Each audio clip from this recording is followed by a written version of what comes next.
Joe Yaz, everyone.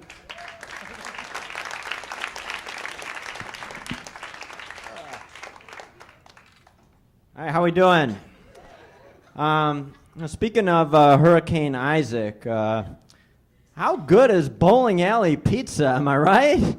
I swear, the way they use the same grease on the lanes as they do to coat the pie, and the way 1/3 of the entire surface is covered by a pizza air bubble. It's the best. I remember I took a girl on a first date to the bowling alley, and man, she was saying things like, "I'm so excited.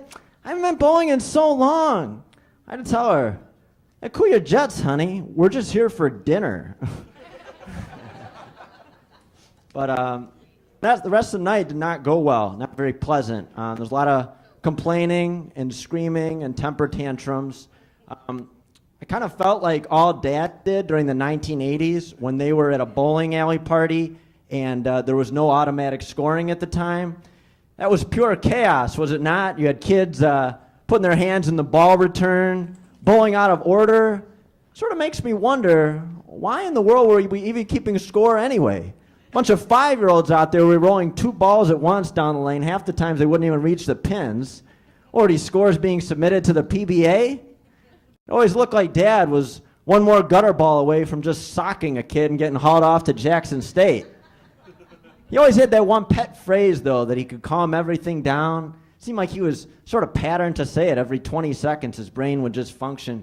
He'd say, "Hit the reset button. You have to hit the reset button." Remember, it would, put the pins back. That was crucial at the time. Sorry, that's a dated reference with automatic scoring. One thing you don't want to go near at the bowling alley, though, or at a ballpark, is the soft pretzel. That's a misrepresented snack, my friends. They call it a soft pretzel. It's like the adult version of the teething bagel. Where do they get soft from? They always wrap it in that little thin sheet of paper, too, as if it's going to be scalding hot. We all know that baby's room temp. Get out of here.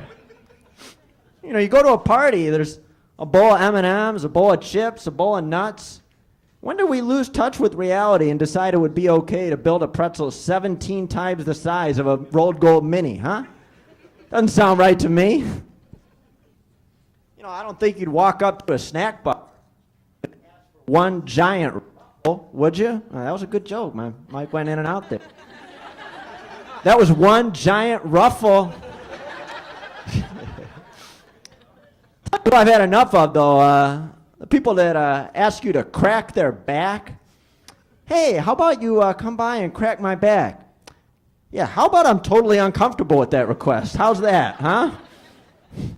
I mean, it's like, they actually pose the question in a very normal way. It's like they're asking for a brew from the fridge. "Hey, I'm going to lie down over here if you don't mind coming over and stepping on me several times with all of your body weight." But that's actually nothing compared to the nutcases that want the same thing done, but they want it done in that weird way where you go back to back and you're expected to lift the person over you, reverse piggyback style. Was that like the newest event in the gay Olympics? Because if it is, I want gold. I don't like when simple situations become complicated. You ask someone a straightforward question, you expect a straightforward response. I say like, "Hey, I'm going out later, get some Mickey D's. Do you want something, or are you just going to make something at home?" "I think I'll opt for the latter." "The latter? Why are you bringing a step stool into the conversation, huh?"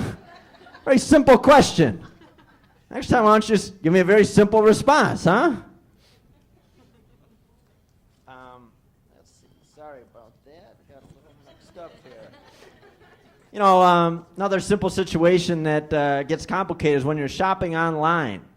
You make your selection, you check out, you think everything's all good, then you're hit with that weird message. There's a 9, there's an E, there's an R. It's all shaded, very weird, it's encrypted.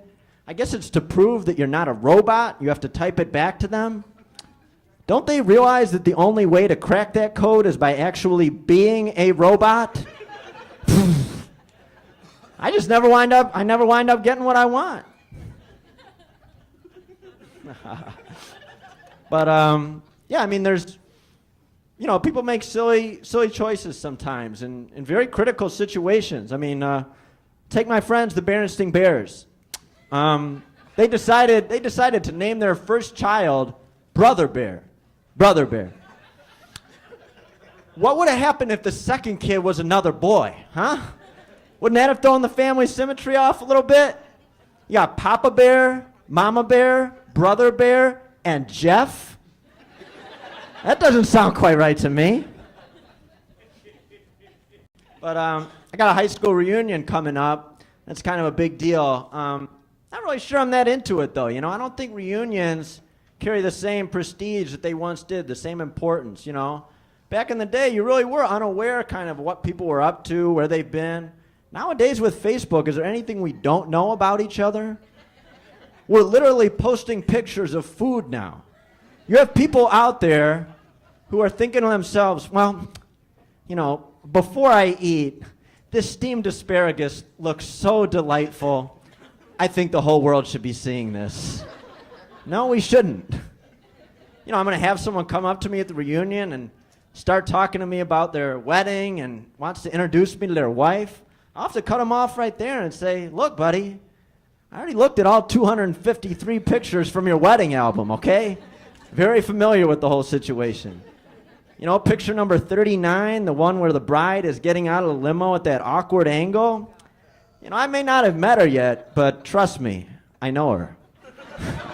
Hi, my name's Joe Yaz. They call me Bozo.